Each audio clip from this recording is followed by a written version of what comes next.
Your Next.js website is slow, like embarrassingly slow. Now that doesn't necessarily mean that it's your fault. Well, maybe it is, who knows, but most of the time it's because Next.js is way more complex than it looks. One tiny mistake like fetching data in a layout and suddenly your site's performance falls apart. Oh no!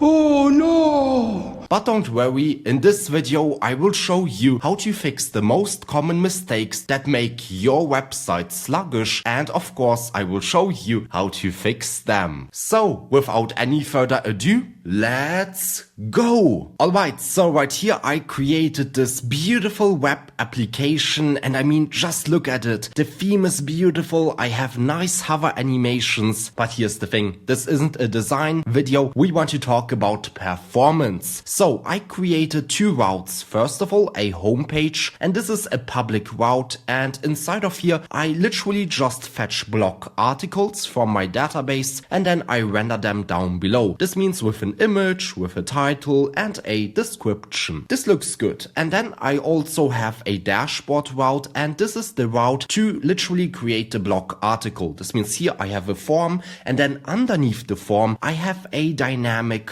card. What do I mean by that? Well, inside of here I fetch Next.js data, or in other words, I fetch info from the Next.js repo. This means stars, forks, open issues and stuff like that. Now you might ask me, hey Jan, what does this info have to do with blog articles? Nothing, to be honest with you, but we will use it, or I will use it, to showcase a few rendering strategies and ultimately how to make this page as fast as possible. But let's go back to the home page. Do you see this issue here?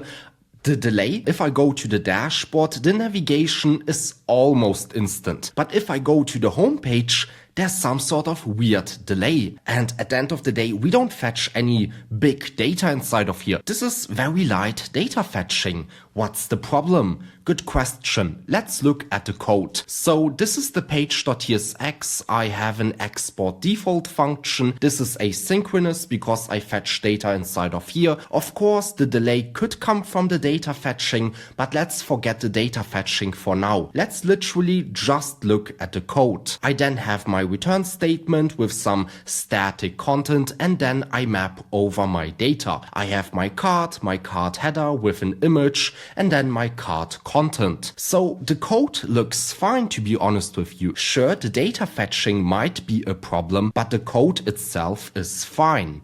Let's again go back, and you know what? Let's inspect the network. So if I open the inspector, I can go to the network, and if I do a hard refresh, I get all of my responses here. First of all, the document, this is the HTML, the fonts, the CSS, and then a few JS scripts. And then inside of here, I also get my images, 3 in total. Let me zoom in a bit, and you know what? I can just filter it out for images, and now here I have my 3 images. First of all, the type is JPEG. JPEG is a normal image type. It's not some sort of optimized image. It's just a JPEG. And let's look at the size. 5,000 kilobytes, 5,000 kilobytes, 2,000 kilobytes. 5,000 kilobytes equals to 5 megabytes. This is way too big. If I go to my dashboard, I don't control the source because users add an image URL. They don't upload the image. If they would upload the image, I could pretty much resize it myself. But in this case, I can't do that. So is there any way to optimize the image without touching the source?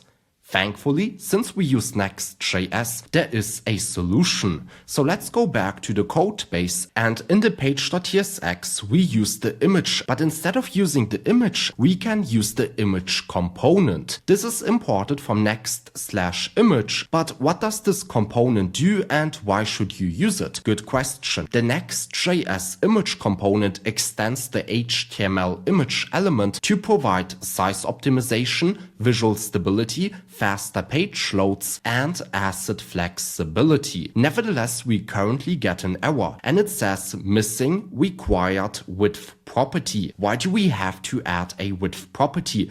Good question. If you scroll to the bottom, you will see these values are used to determine the image ratio, and they are there to prevent CLS while your image is loading. So let's again go back. We can add a width and height. This will be 500 and 300. And if I do a hard refresh, I still get an error. Hostname blah blah blah is not configured. What's the problem? Well, here's the thing. Optimizing images has a resource cost because the server has to optimize the image and make it smaller in this case. And we don't want to optimize all images because here's the thing. If you are a bad actor, you will see, hey, this user, this service optimizes images for free. Great, let me just use this user's server to optimize all of my images. You don't want that. You want to only optimize your own images. Therefore, we can open the next.config file. Here we can get an images property. We want to get remote patterns. This is an array,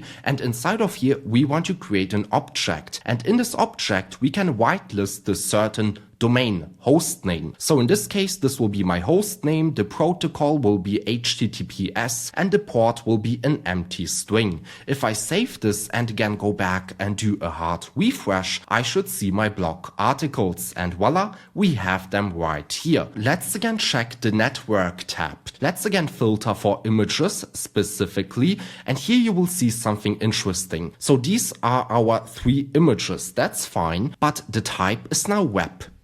A second ago it was JPEG. This means the image component optimized the image type because WebP is an optimized type, it's better and stuff like that. And also the size became smaller, 40 kilobytes, 24 kilobytes and 30 kilobytes. And look at the time, 8 milliseconds, 6 milliseconds. A second ago it was 400 milliseconds. So this one component literally made the images 100 times smaller. And also, looking at the network again, you will see something interesting. We fetch our document, our font, our CSS, our JS, and then only at the end we fetch our images. Now in this case, this is fine. This means we fetch our images in lazy mode. Nevertheless, sometimes you want to fetch them with a priority. Since we use the image component, we can append a property called priority. And if we go back and if I open the network and do a hard refresh, the images will load with a priority. This means I get my document, the font, the CSS, and then I instantly get my images. And only after the images, all of the JS comes. So this is a huge optimization and a great benefit of the image component. So now you might say, hey Jan, our homepage should now finally be fast, right? No, it isn't. Because if I go to home or if I click on home, it literally takes about 1 second to finally navigate. But we already know that the images are not a problem anymore. We fixed them. So this probably means that our data fetching is quite slow. Well, let's investigate. Let's go back to our code base. Here we call the get blog articles function, or in other words, we await it. Let's open the file, and yes, inside of here, we fetch our data. Ah, I see, I made a mistake. I created a fake delay of 1 second. Okay, this makes sense. That's why our response, or that's why the navigation takes 1 second to fully navigate to the other page. But here's the thing, sometimes your data set could be quite big and this could lead to a slow data request. So if I delete this here, yes, my request will be super responsive. I will instantly get a response, but this does not always happen. Therefore, it would be nice to still load the page and show the user some sort of status indicator that the page is currently loading or that the data is currently being fetched. But here's the thing, I fetch my data on the server side, not on the client side. So how can I show a status indicator while fetching the data on the server side?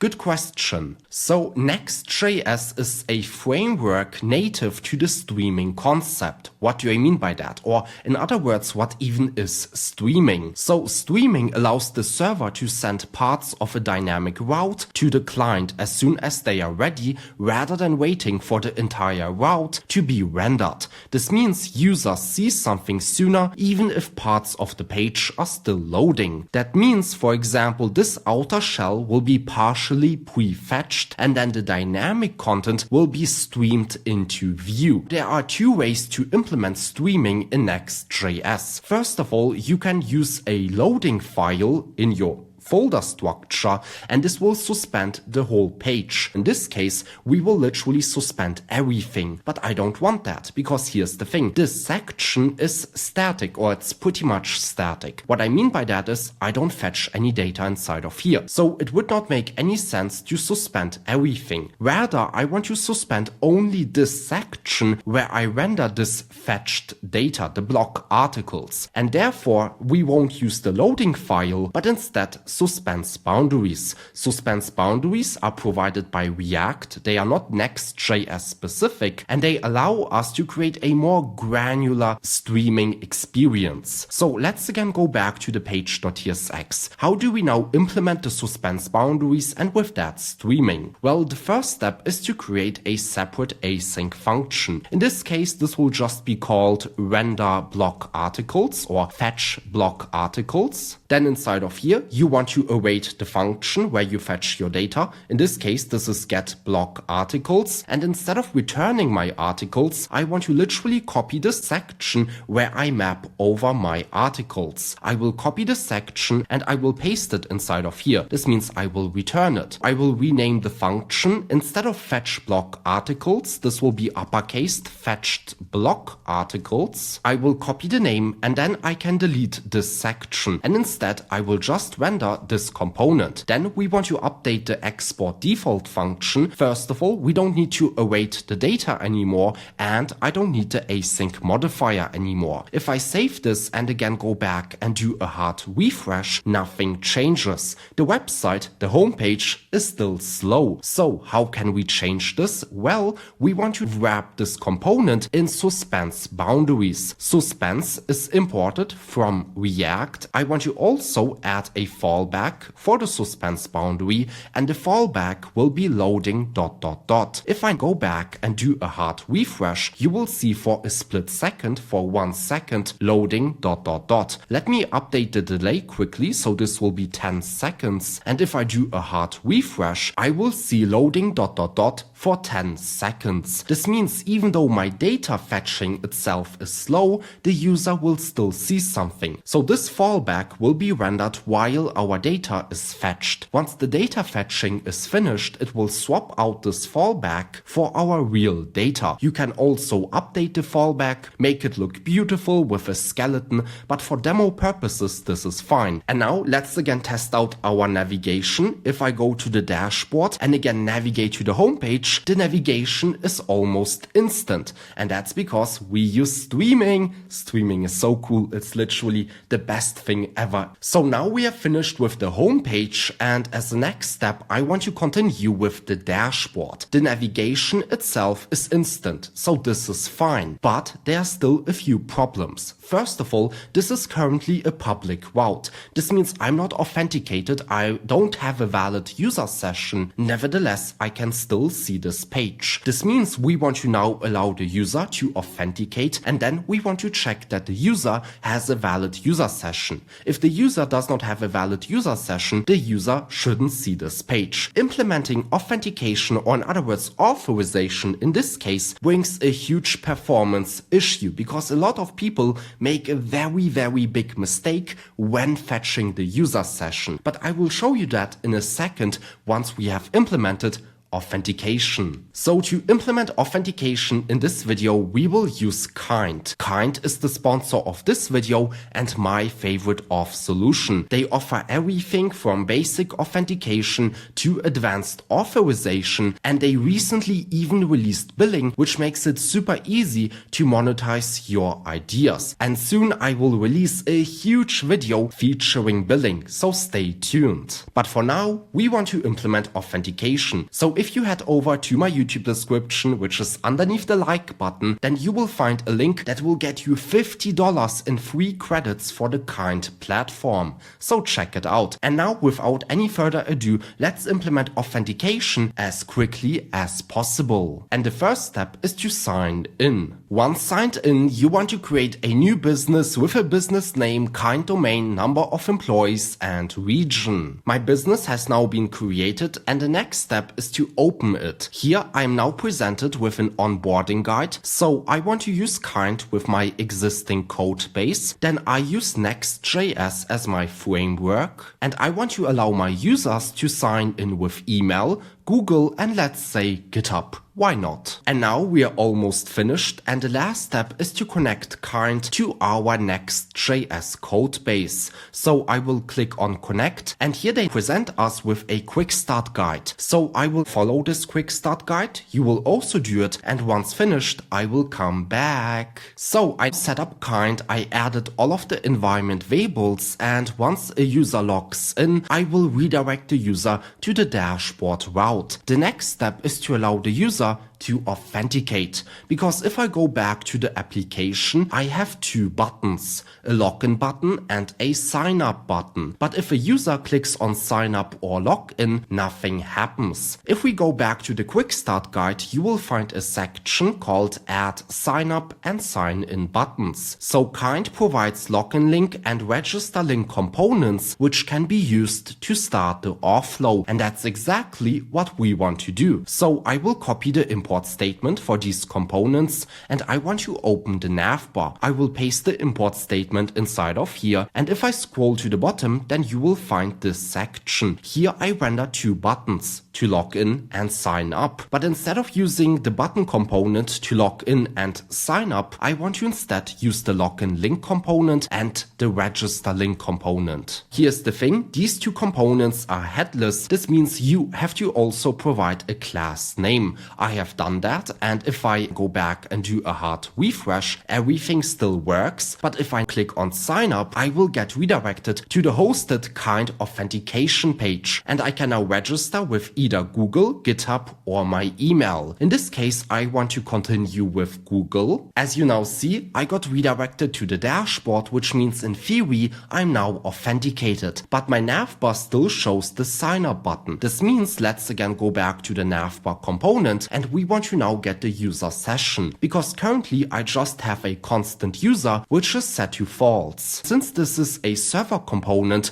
I can fetch the user session on the server side, right? Yes, so inside of here, I can create a constant. I want to destructured, and this will be equal to get Kind server session. Get Kind server session is a hook which exposes functions that only run on the server side. I want to get the get user function, and the get user function is a promise which you want to await. I can mark this function as asynchronous, and now I get my user. This means if I go back and do a hard refresh, everything still works. And on the top right corner, I render my user dropdown. Nice, but you know what? This was a huge mistake. This literally made our application 10 times slower.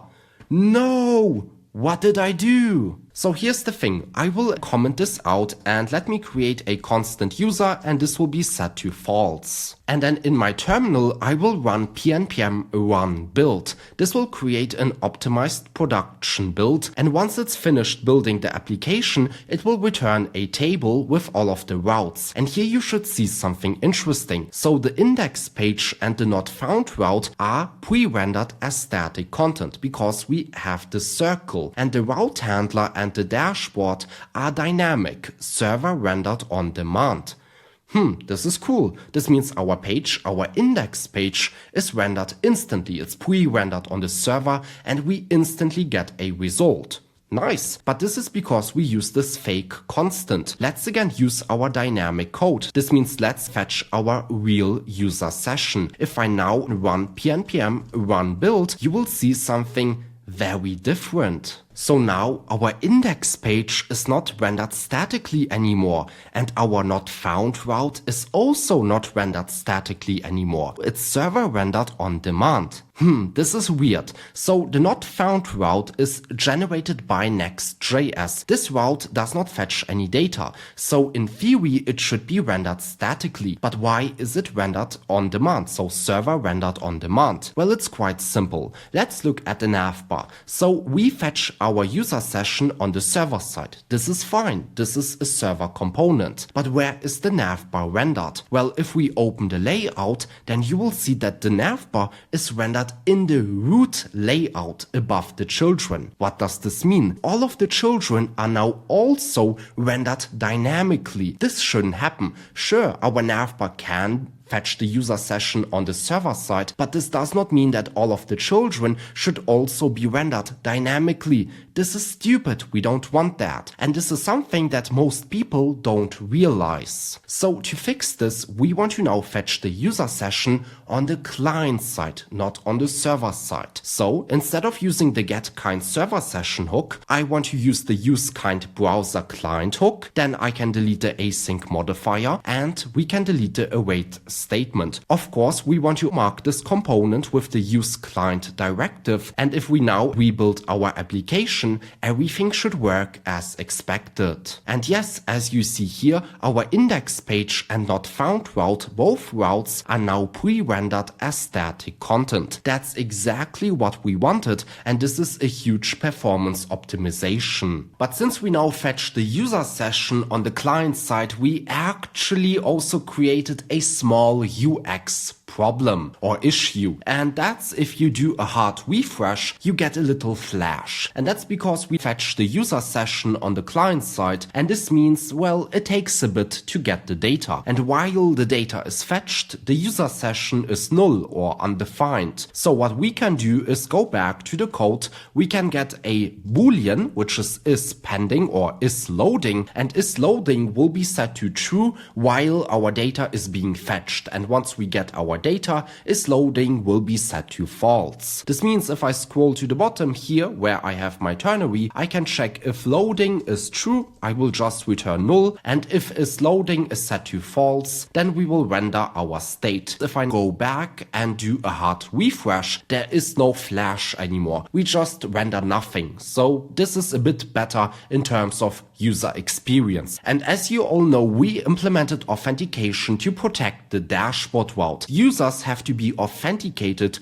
to view this route and then also to interact with it. So how can we make sure that this page is protected? Well, how about we get the user session in the page and then we check if the user has a valid session. So looking at the page.tsx, I have an export default function. This is asynchronous because I fetch data inside of here. So I have an async function, fetch repo, and this gets data from the Next.js repository using the GitHub API. So if we go back, as you all know, I get the stars, the forks, and stuff like that. And inside of here, I can now get the user session using kind, and then I can create an if statement. So above this constant repo, I can create a constant. I want to destructured, and this will be equal to get kind server session. I want to get the get user function. This is a promise which I have to await, and then I can create an if statement. If there is no user, I will redirect the user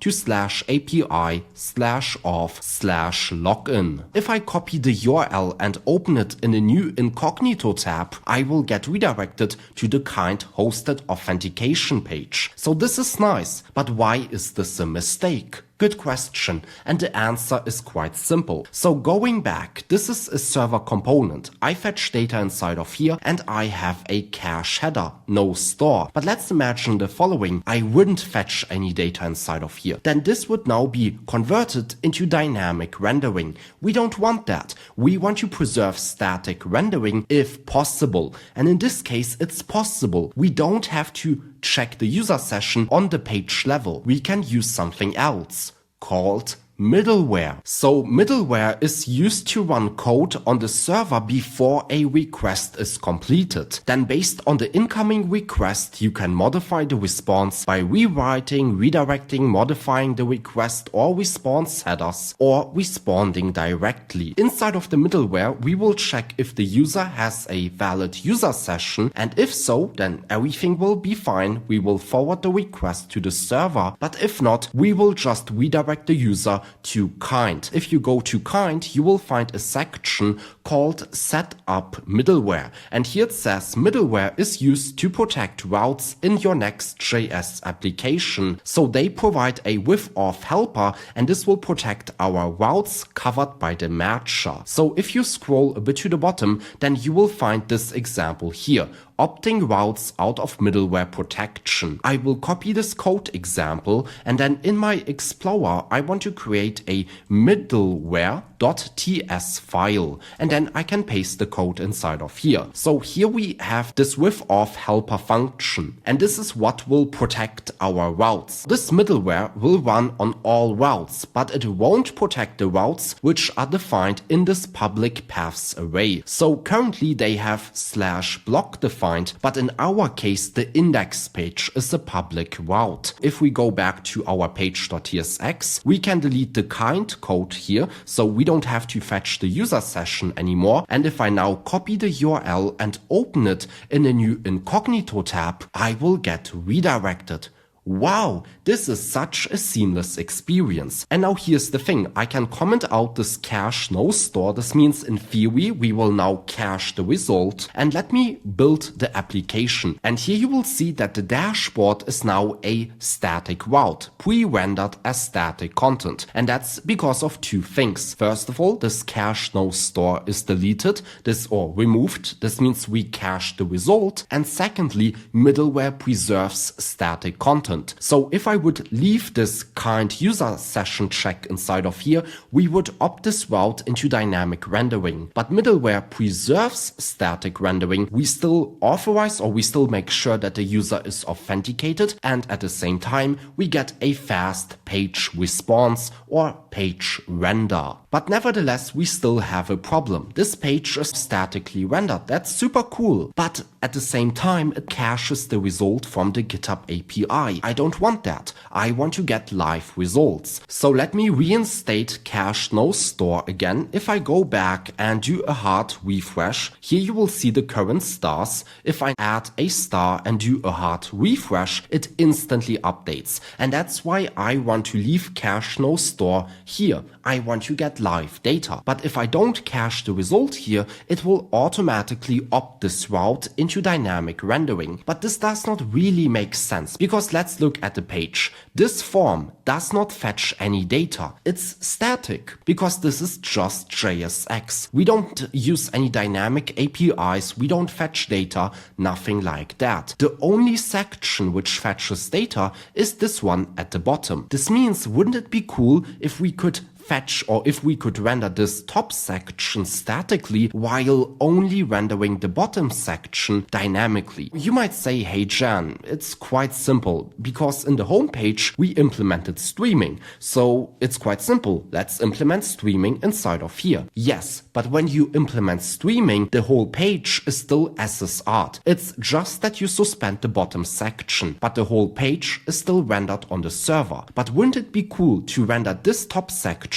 statically? This means not with the server, just with a CDN, while rendering the bottom section dynamically. This means with the help of our server. Well, for the longest time this wasn't possible, but recently something changed. So Next.js has a feature called partial pre-rendering, and partial pre-rendering is a rendering strategy that allows you to combine static and dynamic content in the same route. out. This improves the initial page performance while supporting personalized dynamic data. Here we have two main sections, this violet section and then this blue section. The violet section means that this content is static, or in other words, it's revalidated, but at the end of the day, revalidated content is still static. And the blue section is dynamic. With PPR, the static section, the shell, is rendered instantly with the help of the CDN, but the dynamic section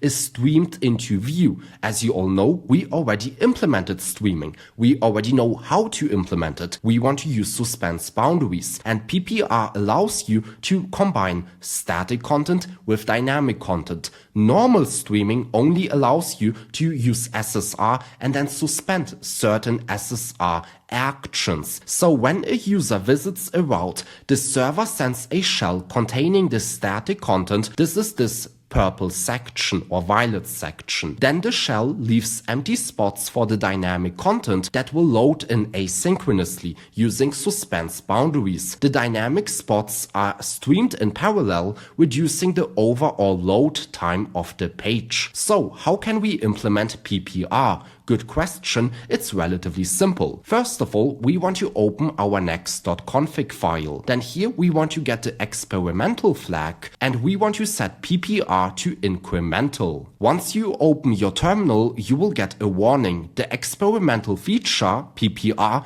can only be enabled when using the latest Canary version of Next.js. This means in your terminal, you want to install Next at Canary. This is now installed. We have finished with the core setup, and if we go back to the documentation, there are two more things that we have to do. First of all, we want to wrap our dynamic content in suspense boundaries. This means we can go back to our dashboard, and here this section, this is our dynamic content. So let's scroll to the bottom. Let's create a new async function. This is very similar to normal streaming. So let's say async function. For the name, this will be fetched repo. We want to await our data, and I will copy this section. I can copy it, delete it from here, and then I will return it in this new async function. And then underneath the article form, I will paste the component. As mentioned, we want to wrap it in suspense boundaries, and we can also add a fallback, which will be loading ...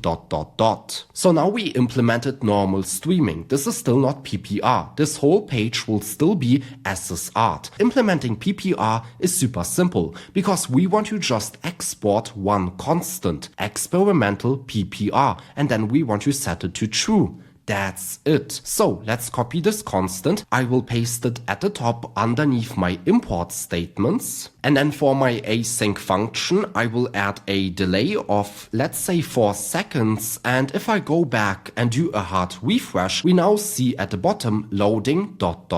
So for us, nothing changes right now in the development server. But you know what? Let's again build our application and let's see what Next.js spits out. And here we get something interesting. So the index page is rendered statically. That's because I don't use any dynamic APIs. I fetch data, but that's fine. Not found is rendered statically. The route handler is rendered on demand on the server. That's fine. A route handler can't be static. But our dashboard has this new icon, and this stands for partial pre-render. Pre-rendered as static HTML with dynamic server streamed content. So if we again go back, what's rendered statically and what's rendered dynamically? Well, it's quite simple. This here, all of this is rendered statically, and that's because it's not wrapped in a suspense boundary. Only the content which is wrapped in a suspense boundary is rendered dynamically. This means this here is rendered dynamically. So this is a very good optimization that you can make. It literally will make your website 10 times faster. I will implement it soon for my website because PPR is a game changer. I also created a full-on video on partial pre-rendering. So if you want to learn more, click on the top right or top left, I'm not sure. Nevertheless, this is the video for today. I hope you enjoyed it. I hope you could learn a lot. Please don't forget to like and subscribe. It would mean a lot to me and my heart. So please do it. And now enjoy your day and see you in the next one. Bye bye.